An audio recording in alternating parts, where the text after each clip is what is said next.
العلماء وإظهار شعائر على طريقة. Assalamualaikum warahmatullahi wabarakatuh. Alhamdulillahirabbil alamin. Para pemirsa Risalah TV dan para pelanggan setia majalah Risalah NU, ini kali pertama kita melakukan podcast tentang majalah Risalah NU. Saat ini kita bersama pemimpin redaksi majalah Risalah NU, yaitu Kiai Haji Mustafa Hilmi. Beliau akan menceritakan sejarah perjalanan majalah Risalah NU dari awal hingga akhir. Kita akan mengupas tuntas majalah Risalah NU di channel Risalah TV ini. Assalamualaikum, Cak Mus. Ya, salam. Bagaimana kabarnya, Cak Mus? Alhamdulillah. Alhamdulillah sehat. Semoga sehat selalu, Cak Mus. Amin. Berkhidmah dengan NU melalui media NU ya, Cak Mus. Nggih. Cak Mus, para pemirsa Risalah TV pengen mengetahui sejarah awal mulanya majalah Risalah NU milik PBNU sampai awal hingga akhir. Pengen tahu nih bagaimana Cak Mus sejarahnya sebagai pimpinan redaksi majalah Risalah NU dari tahun berapa, Cak Mus? Redaksi mulai tahun 2010. 2010 sampai sekarang 2002, berarti sudah hampir Tapi 13 tahun lah. Nggih. Monggo Cak Mus. Ya, assalamualaikum. Ya, terima kasih. Majalah Risalah ini sebenarnya membicarakan majalah Risalah tidak bisa lepas dari untuk membicarakan dengan media-media yang sebenarnya sudah pernah kita tulis dalam buku mengenal media santri yang waktu itu kita terbitkan bersama dengan Hari Pers Nasional tahun 2019 di Surabaya. Jadi itu sebenarnya lebih menjelaskan, dan pada waktu itu juga sudah pernah waktu itu pernah dibikin juga semacam dialog semacam ini dulu di TV 9 Surabaya waktu Hari Pers Nasional 9 Februari tahun 2019. Jadi Pers Risalah adalah sebuah perpanjangan tangan dari PBNU di bidang media yang sebenarnya kalau kita telisik kelahirannya sebenarnya sejak tahun 1931 ya. Ketika 1927 setahun sejak NU berdiri ya. Jadi kalau kita lihat dari pertama kali sebenarnya Kiai Wahab itu memiliki suatu semangat yang sangat besar untuk bisa melakukan media. Jadi lambang NU pertama kali itu juga diperkenalkan dulu di majalah namanya Berita NU, Suara NU saya lupa. Yang waktu itu ditertulis dalam pakai huruf Arab Pegon, bahasa Jawa Keromong. Itu tahun 2027. Itu bisa kita pahami karena waktu itu pembaca kita baru di sekitar Jawa, antara Jawa Timur, Jawa Tengah, sini. Jadi Kiai Wahab memiliki semangat yang sangat besar untuk bisa menerbitkan media itu. Pertama namanya Berita NU kalau tidak salah. Dalam bahasa Arab. Ya. Waktu itu Muhammadiyah juga menerbitkan namanya Suara Muhammadiyah. Perbedaannya Suara Muhammadiyah itu pakai huruf Ono Coroko, ya. Pakai huruf Arab Ono Coroko, huruf Jawa No Coroko. Sementara NU memiliki majalah pakai tulisan Arab Pegon. Ya. Dan itu yang unik, huruf majalah pertama NU itu sudah memiliki satu istilahnya ada huruf cetak ya, itu pakai huruf cetak. Nah, biasanya kita ini dulu tidak pakai huruf cetak, kita ditulis dulu kemudian dalam bentuk kris, dibentuk kris. Tapi waktu pertama kali Berita NU itu terbit sudah mempergunakan huruf cetak, berarti sudah ada percetakan yang memiliki huruf cetak Arab Pegon waktu itu. Jadi kalau Risalah kemudian dari Berita NU kemudian menjadi Berita NU kemudian menjadi Suara NU. Nah, Suara NU terbit tahun 1931 itu baru mempergunakan pakai bahasa Indonesia dan pakai huruf Latin. Huruf Latin ya. Waktu itu redaksinya adalah Kiai Mahfud Siddiq, sementara pemimpin umumnya adalah pemimpin perusahaannya adalah Kiai Haji Abdullah Ubaid. Kiai Mahfud Siddiq adalah kawan Kiai Wahab waktu di Mekah, sementara Kiai Abdullah Ubaid itu adalah kemudian menjadi besan Kiai Wahab. Waktu itu termasuk banyak mengutip perdebatan, dan juga yang menarik itu Suara NU ini tidak hanya memuat tulisan-tulisan seperti itu, tapi juga memberikan wawasan kepada pembaca NU tentang kondisi keadaan di luar negeri, terutama kondisi di luar negeri, perpolitikan waktu itu tentang jatuhnya Khilafah Utsmaniyah ya, dan kemudian naiknya Kamal Atatürk, kemudian tentang Palestina dan sebagainya, itu dikupas bagus. Itu bagian pernah saya baca, pernah memuat tulisan Haji Agus Salim waktu itu Menteri Luar Negeri tahun 45 ya. Jadi waktu itu Agus Salim masih belum menjadi menteri, tapi tulisannya pernah dimuat di Suara NU. Ya, Suara NU. Kemudian setelah NU menjadi partai, NU tahun 52 NU membutuhkan sebuah koran. Sehingga majalah ditinggalkan, menjadi koran Duta Masyarakat. Gitu. Saya masih ingat dulu kalau tidak salah itu pemimpin redaksinya itu Kiai Saifuddin Zuhri. Pemimpin umumnya Kiai Saifuddin Zuhri, pemimpin redaksinya itu Mahfud Junaidi, pemimpin perusahaannya itu kalau tidak salah Kiai Hamid Wijaya waktu itu. Hamid Wijaya terakhir adalah Katib Am ketika Kiai Katib Am mendampingi Kiai Bisi Samsuri dan Kiai Ahmad Siddiq. Jadi kemudian setelah menjadi koran, kalau dulunya Suara dan Berita NU itu terbit di Surabaya, kemudian Duta Masyarakat terbit di Jakarta. Tapi antara penerbitan di Surabaya dan di Jakarta itu majalah-majalah NU itu pernah diterbitkan di Semarang. Di Semarang. Yang disponsori oleh penerbit Menara Kudus waktu itu. Itu waktu antara tahun sekitar 49 setelah Kiai Abdullah Ubaid meninggal tahun 38. Terus kemudian tahun 45 atau 46 itu Kiai Mahfud Siddiq meninggal. Kemudian kedudukannya digantikan oleh Kiai Wahid Hasim kalau tidak salah di media itu. Jadi kemudian selanjutnya terus menerus dan sebagainya, di antara terbitan ya itu jatuh bangun Duta Masyarakat kemudian jadi Partai NU waktunya. Ketika tahun 71 Duta Masyarakat menjadi sebuah koran yang sangat berwibawa karena dia salah satunya koran kuat dari oposisi, karena ini waktu itu menjadi oposisi dengan Golkar.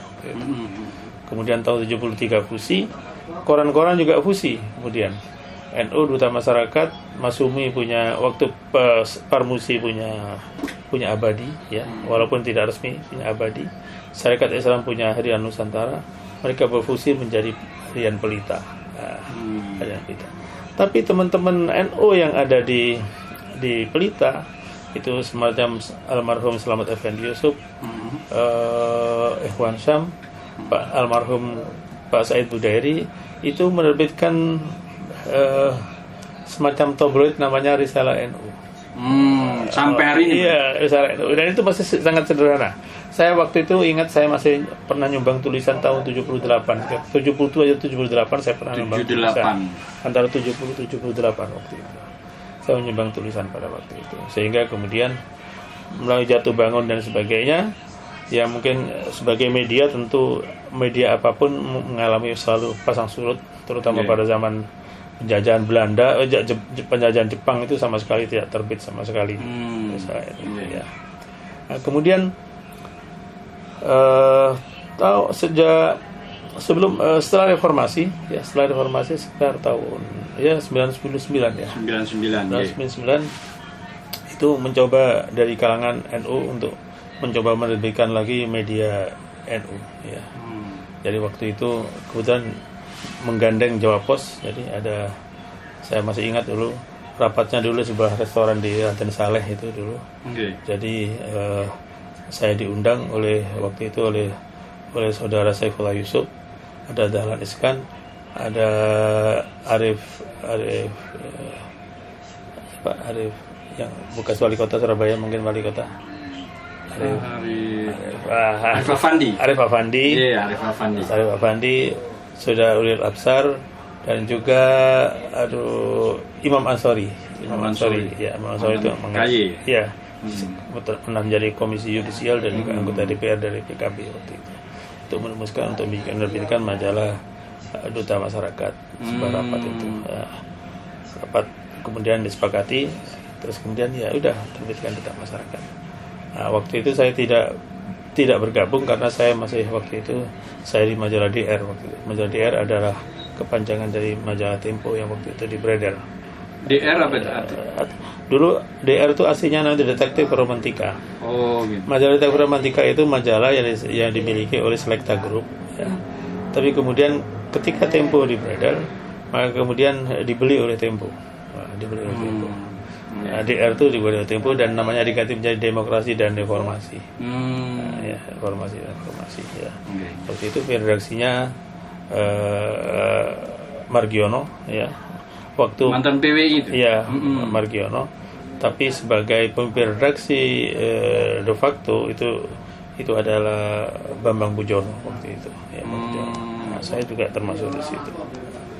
Saya belum bergabung full di situ, tapi ketika Duta Masyarakat pindah ke Surabaya, saya diminta oleh Pak Hasyim Muzadi waktu itu untuk menangani buat tabloid. Nah, melalui saudara Mas Duki Baitawi, tabloid namanya Tabloid Masa. Waktu itu kenapa tidak bentuk majalah? Ya, Pak Hasyim minta dalam bentuk tabloid, untuk Tabloid Masa. Tabloid Masa terbit itu tahun 1999, tahun 99. Ya. Itu pertama kali terbit itu persis pada saat rapat akbar istighosah di Senayan waktu itu. Jadi saya masih ingat orang-orang pada berteduh dengan pakai surat Tabloid Masa. Tabloid Masa tidak lama, hanya sekitar 2 tahun. Kemudian berganti, kemudian Pak Hasyim melalui lembaga takmir masjid. Jadi takmir masjid dulu itu menerbitkan pertama kali majalah namanya majalah Masajid. Nah, Masajid. Takmir Masjid LTM PBNU. Menerbitkan namanya majalah Masajid.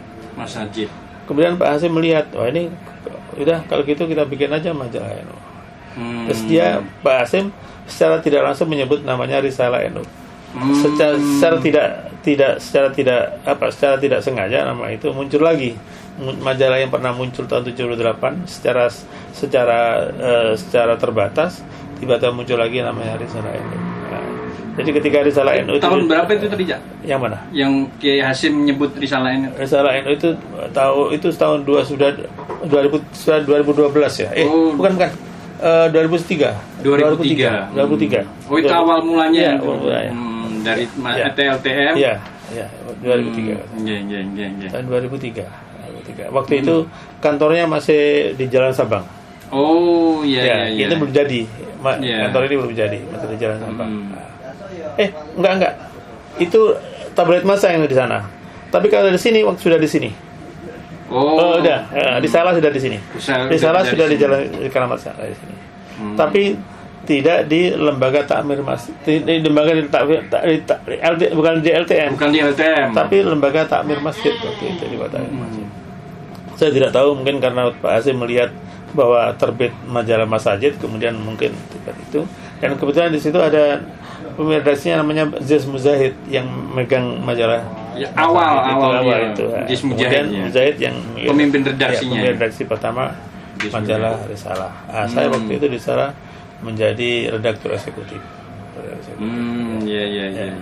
Nah, ini ya kita memberikan majalah Risalah ini ya. Jadi kalau kita hitung ya hampir sama dengan berdirinya NU. Jika NU tahun 1926, Risalah hanya beda setahun aja. Karena muktamar pertama NU di Surabaya itu sudah terbit majalah Risalah. tahun 1927. Itu risalah yang bukan dulu. risalah yang dulu, yang yang pertama. dulu. Ya. Namanya bukan risalah waktu itu, Berita NU. Berita NU. Ya, Berita NU. Jadi kita tidak bisa melihat risalah itu hanya sebatas ini karena sudah istilahnya itu sudah bermutasi ya. Sudah berubah. Regenerasi. Ya, sudah regenerasi dan sebagainya, mulai dari Mahfud Siddiq, kemudian Kiai Wahid Hasyim, kemudian Kiai Saifuddin Zuhri, kemudian Kiai Kiai Hamid Wijaya, Mahbub Junaidi, Said Budairi dan lain sebagainya. Itu adalah tokoh-tokoh pers NU yang memimpin media NU untuk soalnya begini, kalau dulu NU itu tidak memiliki media, mungkin NU itu mungkin hanya sebagai kelompok tahlilan aja. Tapi karena sudah memiliki media, ada gengsinya. Ini punya media, berarti bisa mengelola media, dan mengelola media itu diterbitkan secara kontinu ya. Yang hampir bisa disebutkan waktu itu Kiai NU itu tidak ada yang pernah belajar jurnalistik. Nggak ada ya? Tidak pernah. Otodidak. Otodidak semua. Karena itu saya waktu pernah menulis dalam satu opini redaksi ketika beberapa nomor yang lalu tentang media NU. Itu Kiai Mahfud Siddiq tahun 39 sudah melahirkan semacam kode etik pers. Padahal kode etik pers yang dilahirkan PBI itu tahun 1946. Jadi berbeda 7 tahun dibanding PBI ya. Dibanding PBI, NU sudah memiliki kode etik persnya yang ditelurkan oleh Kiai Mahfud Siddiq tahun 1939. Tapi belum diakui ya mungkin. Ya, tidak diakui karena itu kan masih dalam konsep. Itu konsep bahwa pers itu harus begini dan sebagainya. Jadi sebenarnya itu 39 itu hanya sebuah istilahnya itu sebuah klimaks dari tulisan beliau tentang bagaimana seharusnya pers itu bekerja. Padahal sejak 31 beliau itu selalu menulis tentang bagaimana etika melakukan komunikasi dan sebagainya. Itu sudah dilakukan oleh Kiai Mahfud Siddiq pada waktu itu. Jadi sebenarnya Kiai Mahfud Siddiq itu sebenarnya bisa diusulkan kepada Dewan Pers untuk bisa menjadi tokoh pers itu sebenarnya. Tokoh pers ya. Jadi tokoh pers kita ini bukan hanya Sumanang, bukan hanya Adi Negoro, bukan hanya BM Dia, tapi sebenarnya kita memiliki seorang kiai dan juga tokoh pers. Artinya seorang kiai yang memiliki pemikiran untuk pengembangan pers di Indonesia, yaitu Kiai Mahfud Siddiq. Tapi kenapa tidak diakui, Cai? Ya itu ya biasalah. Itu karena mungkin tidak ada yang mengusulkan. Tidak ada yang mengusulkan. Majalah Risalah mengusulkan itu, Cai. Kita mengusulkan kepada Dewan Pers supaya nanti Hari Pers Nasional tahun 2023 nanti itu sudah memunculkan Mahfud Siddiq sebagai tokoh pers Nusantara. Bukan, dan dia lebih mendahului zamannya karena dia dulu kan tokoh pers nasional itu sebenarnya kan Tirto Adi Suryo pertama, ya kan? Itu kakaknya Raden Ajeng Kartini. Kemudian muncul tokoh-tokoh dan sebagainya, sampai kemudian Sumanang dan sebagainya. Tapi juga kita juga tidak bisa tidak harus menutup mata tentang ada sisi lain. Karena mereka tokoh-tokoh pers itu muncul dari media nasional ya, dari koran dan sebagainya. Sementara Mahfud Siddiq ini dari media NU, istilahnya media lokal. Tapi media lokal tapi yang menasional sebenarnya ya, karena pembacanya itu nasional seluruh Indonesia. Lokal bau nasional ya, walaupun dia majalah internal NU, tapi juga isinya dibaca oleh semua kalangan nasional. Itu bisa kita lihat pada beberapa surat pembaca di situ. Bahkan pernah saya baca kalau tidak salah, itu Buya Hamka itu pernah meminta izin untuk mengutip tulisan Kiai Mahfud Siddiq untuk di korannya, di majalahnya. Kalau sana Buya Hamka majalahnya itu namanya Panji Umat ya, sebelum Panji Masyarakat ya. Sempat minta izin untuk iya, menyebarkan untuk menulis tulisan tentang tulisan Kiai Mahfudz itu tentang taklid. Kalau tidak salah itu ya.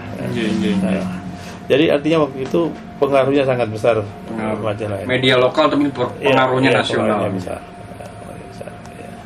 Kalau nggak salah NU PES NU pernah mengusulkan Kiai Wahab Hasbullah sebagai tokoh nasional itu gimana? Itu cerita. Belum Kiai Wahab Hasbullah ya pernah kita munculkan dalam sebuah buku waktu itu, yaitu sebagai tokoh PES tentang PES media santri ya, tokoh media santri.